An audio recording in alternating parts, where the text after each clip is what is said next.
Estamos de volta com o Observatório Cultural, conversando um pouco mais sobre as tradições indígenas potiguaras dos povos aqui da Paraíba, conversando com o jovem pajé Isaías. Pajé, a língua indígena, vocês continuam mantendo-a viva? Consegue se conversar ainda? Consegue se utilizar a língua nativa? Sim, a partir de um projeto da FUNAI, junto com a USP, Universidade de São Paulo, com o professor pesquisador Eduardo Navarro de Almeida, trouxe essa questão da revitalização da língua tupi, através dos dicionários, documentários de Padre José de Anchieta e outros documentários que por aí rolam. E aí algumas palavras que nosso povo nunca deixou de falar também, facilitou muito para essa revitalização da língua. Você poderia falar alguma coisa para a gente que vocês utilizam no dia a dia de vocês ou nos ritos de vocês na língua nativa? Chapecoema, Opacatu Iqué, Perura, Icatu, Iqué, Coareté. Então, bom dia a todos e a todas aqui. Sejam bem-vindos neste grande dia.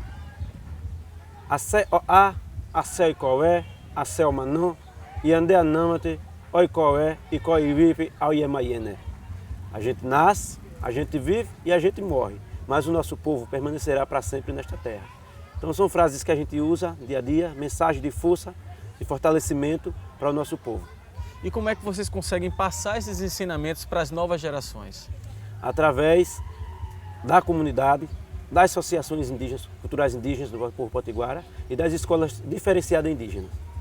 Então ela já está hoje na grade curricular da etnia potiguara, a língua tupi, a etnohistória e a arte e cultura. Além das disciplinas da sociedade envolvente, teremos essas três disciplinas específicas do povo potiguara dentro das escolas diferenciadas. E no caso do toré, como essa tradição é passada de pai para filho, de geração a geração, os cantos, os movimentos e todo esse simbolismo que está presente na cultura? Já vem de sangue, já vem de heranças ancestrais. Então, uma vez que tem uma família indígena que sempre está no movimento, que sempre tem algo para comemorar, algo de luta, sempre dança o ritual do toré. Então ele frequentemente é praticado. E aí as crianças vão nascendo, vão na barriga, no colo, começando a andar, na adolescência, juventude. E aí eles aprendem na convivência. Eu comecei a me interessar a partir dos 17 anos, que eu engravidei logo cedo, e aí eu fui para um toré. E aí eu gostei, me pintei o rosto e teve até uma discriminação quando eu cheguei na minha escola. Porque falaram que eu estava parecendo uma palhaça. Eu falei que não, que era a minha cultura, não palhaça. Eu estava aprendendo, revivendo. Por mais que meu pai tenha sido cacique, mas ele nunca tinha mostrado esse lado. E aí eu comecei a aprender a partir do momento que eu fui no dia 19 de abril, na aldeia São Francisco, a aldeia mãe, e aí eu gostei. Depois daí eu conheci Isaías e gostei mais ainda, ele foi me ensinando as coisas, o toré. A diferença dos homens para as mulheres é só o cocá. Existe o cocá masculino, que ele tem as penas em pé. E o feminino, que ele já tem as peninhas tudo deitadinha, que é uma tiara mesmo, que as mulheres gostam de usar. Mas as pinturas e as danças são iguais. Na minha residência, na minha casa, eu também trabalho com artesanato. Faço essa tiara, faço pulseira, nós usamos semente, usamos o cordão e usamos imbira para fazer a saia, imbira de jangada, que a gente bota de molho durante um mês, ela fica de molho durante um mês no rio. Depois a gente vai lá, colhe, bota para secar e aí a gente começa a desfiar as partes bem mais brancas, que é para a saia ficar bem branquinha, bem alinhada. E eu percebo nas culturas indígenas um grande respeito às figuras mais velhas, aos idosos que fazem parte dos povos indígenas. Que relação tem essa geração mais antiga, mais experiente, e que importância eles têm para os mais jovens? É muito forte falar dos nossos anciãos, porque isso para a gente representa uma caixa de segredos, uma caixa de sabedoria. Então, o ancião para a gente, ele é a memória. Então, dentro dessa memória, a gente tem os nossos conhecimentos que eles nos repassam. Então, eles são ícones sagrados representado por nós. Então, é dever e satisfação render respeito e homenagem aos nossos mais velhos, porque ele representa todo o movimento, toda a experiência do que ele já passou, do que ele vem passando e do que ele não pode nos ensinar. Então, o idoso, o ancião potiguara é uma relíquia que a gente trata com muito carinho e muita consideração, assim como as crianças também, que é o futuro do nosso amanhã. Então, a gente tem esse respeito por essas duas gerações, os mais novos e os mais velhos, porque dos mais velhos e das crianças vêm os futuros do amanhã. Então, os mais velhos vão passando para os mais novos, quando os mais novos estiver mais velho, e assim por isso que a cultura indígena nunca se acaba, porque vai passando do mais velho para o mais novo. E o mais novo vai crescendo e vai passando por mais novo. E assim a geração vai se multiplicando e a cultura vai permanecendo cada vez mais forte.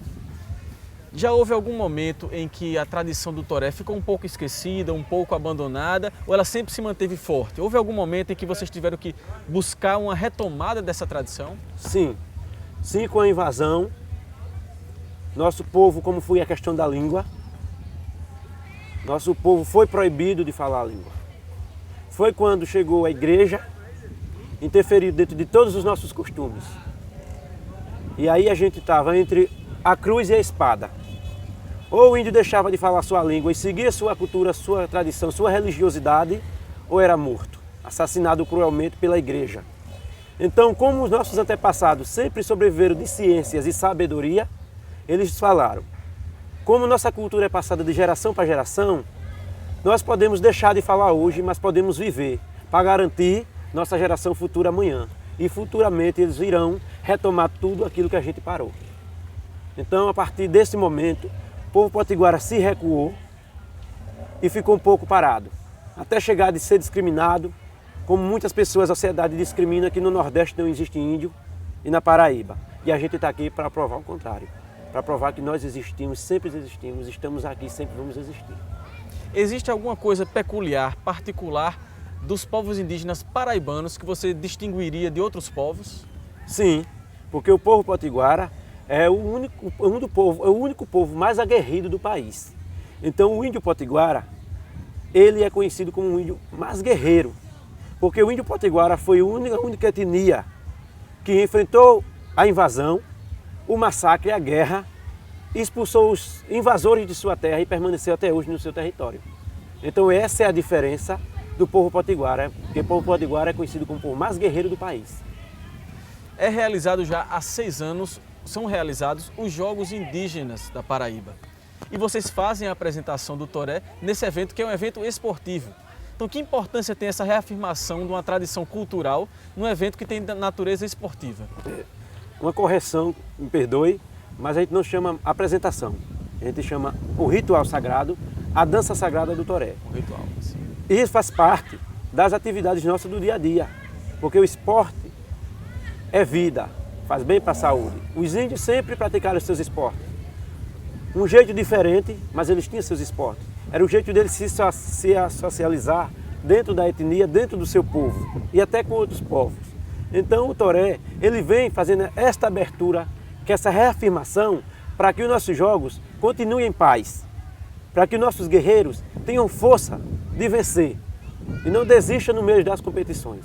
Então o ritual do toré representa tudo isso no começo desses jogos. Existe alguma diferença da realização do rito do toré quando ele está sendo assistido num evento, quando ele está sendo assistido por turistas e quando ele é realizado apenas com a comunidade indígena? Há alguma diferença? Sim, porque quando ele está voltado só para a comunidade indígena, a espiritualidade, a ancestralidade e o respeito, a crença, eu acredito que seja maior. Quando a gente dança, que tem o turista, ele vem mais com aspecto de curiosidade, de aprender o novo, aquilo que para ele é novo, que para nós não é. O diferente, que para nós não é. Os ancestrais, os nossos antepassados, deixou para nós essa herança.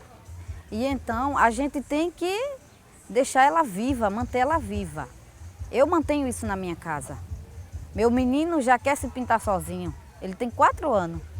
E eu sempre estou incentivando, eu paro um tempo em casa, deixo de fazer tudo, pego o maracá, pego o cocá, ele se pinta, pede para se pintar, bota cocá, bota açaí e a gente dança. eu e meus filhos dentro de casa. E aí a gente nunca deixa ela morrer, essa cultura, porque eu acho muito bonita. Eu gosto muito de dançar o toré, me vem uma energia muito grande e dá vontade de dançar mais e mais. Deixei os artesanatos do lado e corri para a roda. Hoje conhecemos o mais autêntico exemplo da cultura indígena através do ritual do toré. Uma tradição que passa de geração em geração, mantendo viva a memória tão rica dos povos indígenas da Paraíba. Até nosso próximo encontro. Xetupã, xetupã, xepotinguara, xepotinguara, cotupã e vipupé, aruarara, caraúnaru, xexel, opaguirá e vaquiguara, homeengue, tupã, xebe, xetupã, xetupã, xepotinguara. Essa é uma atuante que é o final do toré, é a finalização.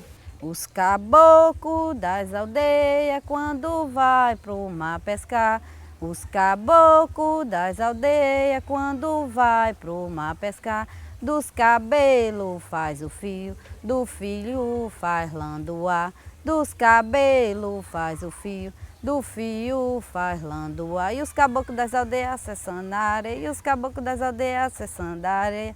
Garapira, roi, garapira, garapira, roi, garapira. Vamos dançar na alegria do mar, vamos dançar na alegria do mar. Cana, cana, roi, canavia, cana, cana, roi, canavia. Vamos dançar na alegria do mar, vamos dançar na alegria do mar.